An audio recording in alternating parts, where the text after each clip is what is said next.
Rất vui được gặp lại các bạn trong video hôm nay.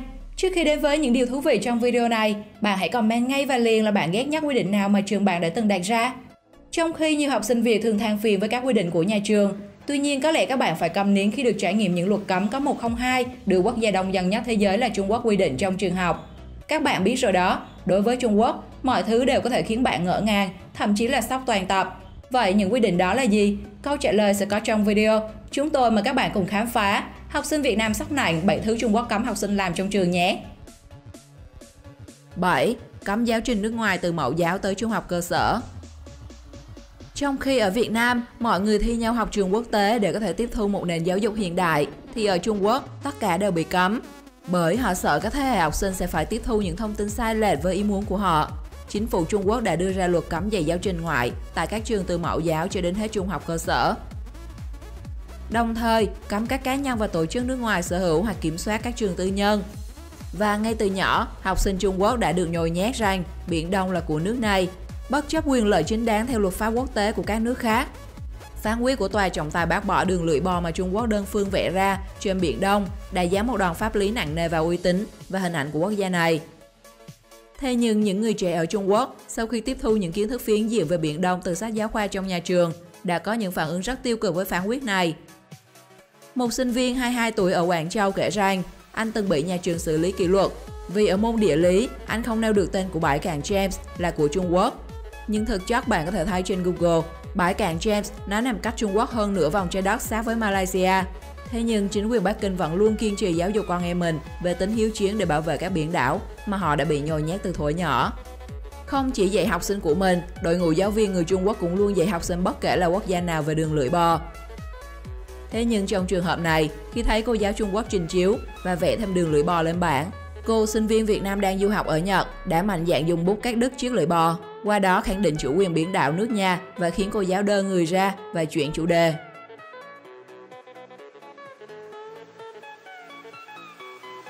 6. Cấm sinh viên bán hàng rong và trở thành Sugar Baby. Chắc chắn điều này sẽ vấp phải sự phản đối rất lớn của những sinh viên Việt Nam đúng không nào?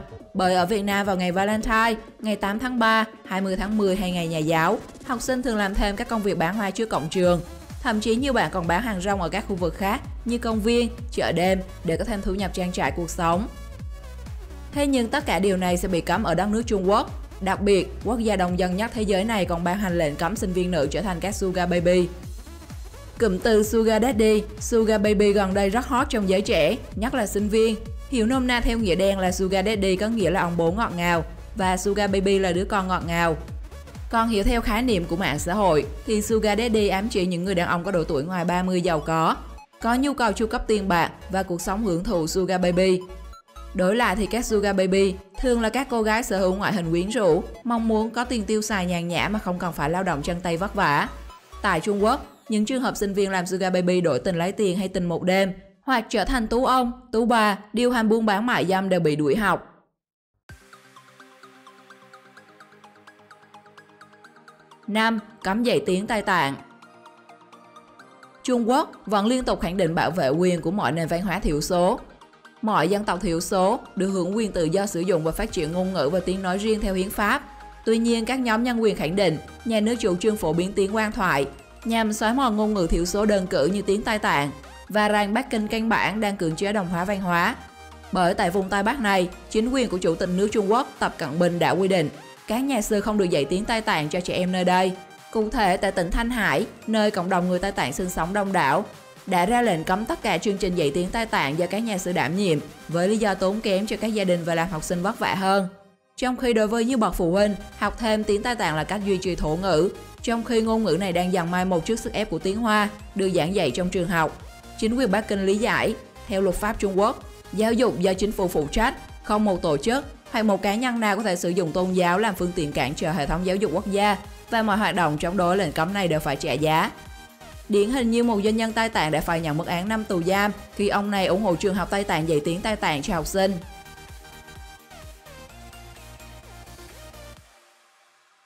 4. Cấm giáo viên yêu học sinh. Ở Việt Nam đã có không ít mối tình thầy trò nổi tiếng và đẹp đôi có thể kể đến như Nguyễn Minh Truyền, giảng viên khoa kinh tế, trường Cao đẳng Giao thông Vận tải 3, Thành phố Hồ Chí Minh, và Nguyễn Hồ Quý Sâm, từng là học trò của anh. Hay câu chuyện tình của Trần Thanh Tùng là giảng viên mỹ thuật của trường Đại học Đồng Nai với cô học trò kém 13 tuổi, Trương Thị Bích Hoài, cũng vô cùng thú vị và không kém phần lãng mạn ngọt ngào. Ở Trung Quốc cũng thế, trước đây các bạn học sinh cũng rất manh động. Đây là cảnh quay lại tình huống một học sinh với hoa và nhận kim cương cả tỷ đồng để cầu hôn cô giáo. Trước thực trạng giới trẻ Trung Quốc thời gian gần đây khá mạnh dạn trong việc bày tỏ tình cảm chốn đông người, nhất là đối với thầy cô giáo của mình. Lo sợ nạn quấy rối tình dục nên đầu năm 2021, chính quyền Bắc Kinh đã đề xuất cấm mối tình thầy trò, cấm thầy cô quan hệ tình dục với học sinh. Cùng những hành vi quấy rối tình dục như đụng chạm, sờ soạng hoặc chạm vào các bộ phận của cơ thể, tán tỉnh, trêu chọc hay đưa ra những lời nói, gợi ý mang tính khiêu dâm. Các giáo viên bị phát hiện vi phạm nội quy sẽ bị kỷ luật và bị cấm tham gia bất kỳ cuộc thi giải thưởng nào trong thời gian từ 1 đến 3 năm. Ngoài ra, nếu hiệu trưởng của trường nào để xảy ra tình trạng trên, có thể sẽ bị cách chức trong tối đa 5 năm.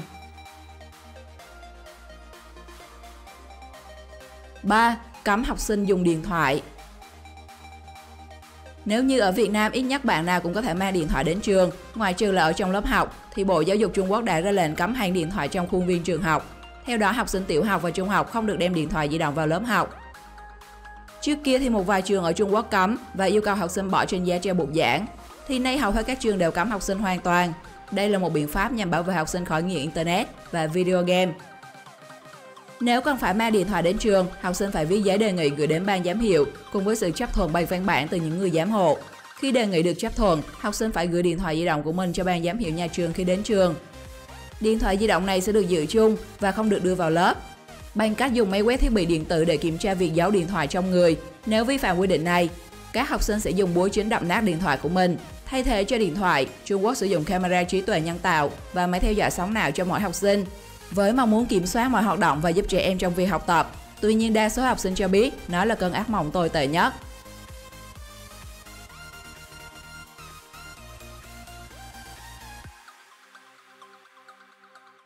Hai, cấm dạy thêm.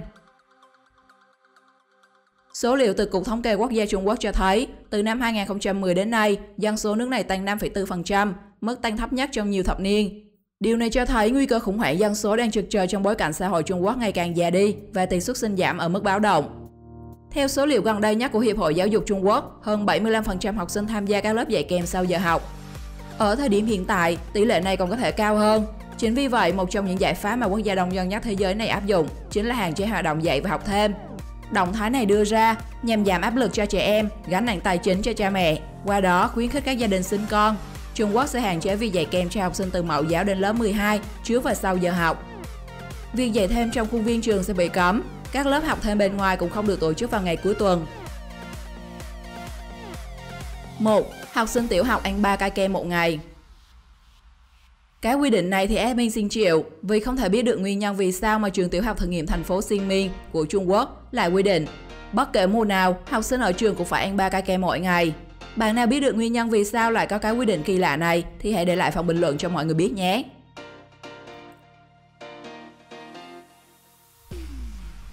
Video đến đây là kết thúc. Cảm ơn các bạn đã xem và quy định cấm nào của Trung Quốc làm bạn sốc nhất? Hãy comment cho mọi người biết dưới video nhé. Xin chào và hẹn gặp lại các bạn ở những video sau.